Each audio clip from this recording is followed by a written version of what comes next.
meet at the movies. Let's all meet at the movies. Let's all meet at the movies. Because I'm the most popular guy on the show.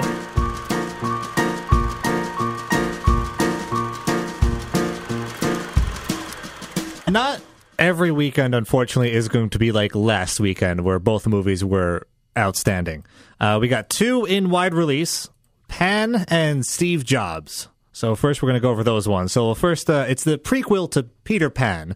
So Pan, as a kid, before he's kind of like the leader of the Lost Boys, he gets taken over to Neverland, and he meets up with Hook, and he meets up with Blackbeard. And at this point, Hook is not the bad guy. Hook is his friend. And he kind of learns his destiny of becoming the legendary Peter Pan and all that.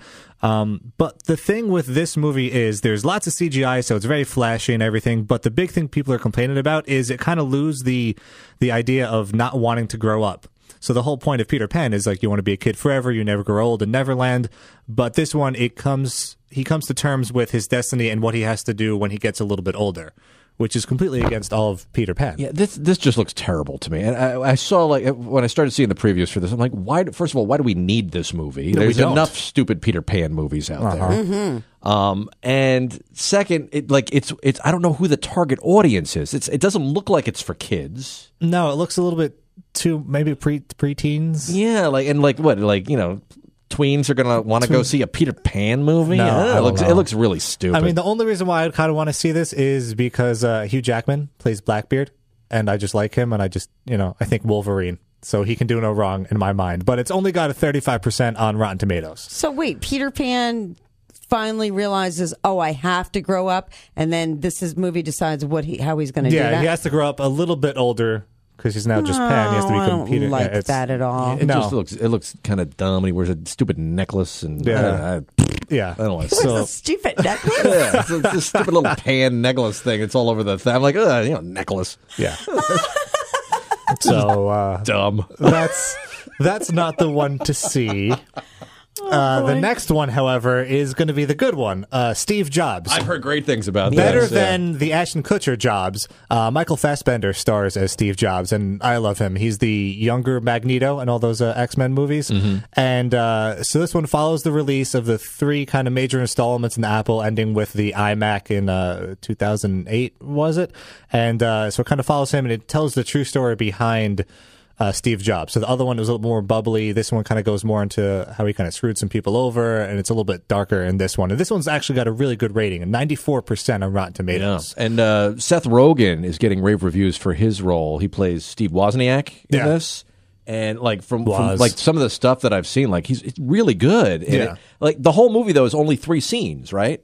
Yeah, because it's about the 3 releases, so it's like the backstage portions of these 3 releases. And it goes into some pretty dark places, too, from what I hear. I guess Steve Jobs' daughter helped, Aaron Sorkin write this whole thing. Mm-hmm. And, there's some, really terrible stuff that he did to her, and that's all in this movie. So everyone at Apple is a little angry about the movie. Well, at least the phone came out before this movie. Then they'd be all right. Yeah, they're a little touchy about it because it is really painting Steve Jobs as a very complex character, not this, happy genius. How old is she, by the way, the daughter? Well, now she's an adult. adult. Yeah, I think when the movie is going on, I think she's younger. So right. Okay. I mean, this goes 10 years ago is when it kind of is that. But this one, it's supposed to be really good, Oscar-worthy performances. So that's looking like what that's going to be. And then we have a bonus movie, which is in limited release, but still playing up here in the Poughkeepsie Galleria. It's called The Walk. So it's about that true story drama about that Philippe Petit. Is that his name? Yeah. So the guy who did the high wire crossing in the 70s of the Twin Towers, that whole illegal thing. So this is another movie about that. This one's supposed to be pretty decent. 87% on Rotten Tomatoes. Stars Joseph Gordon-Levitt, and it kind of goes with the balance of telling a true story, but still being entertaining and kind of having some nice feats of, looking down. The balance. Yeah, I got that. Good one. He's going to soar above everything. Yeah. So this one's supposed to be pretty good. A limited release, though. Yeah. I've heard reports, though, about this movie that people are throwing up in the theaters. Oh, for this movie. Like when they filmed the movie, they wanted you to feel like you were actually up on the high wire. And I guess the IMAX experience is really disturbing. Get you easy. But people like in just the regular movie theaters, they're watching this and like they do this stuff that makes you like dizzy throughout like you feel like you're up there on the high wire, and people are actually vomiting and passing out in the theaters. That sounds amazing. So that sounds horrible. Sounds horrible. I can't even swivel in my chair without. I mean, I could see that because even the poster for it looks kind of crazy the way it's looking down between the two towers. Yeah, but who wants to be in a theater with a bunch of puking people? Ugh. Obviously not you, Robin. No. That's why it's only in limited release. Well, those are the 3 movies. I have all the trailers up at WPDH.com. You can check those out. And until next week, we'll meet at the movies.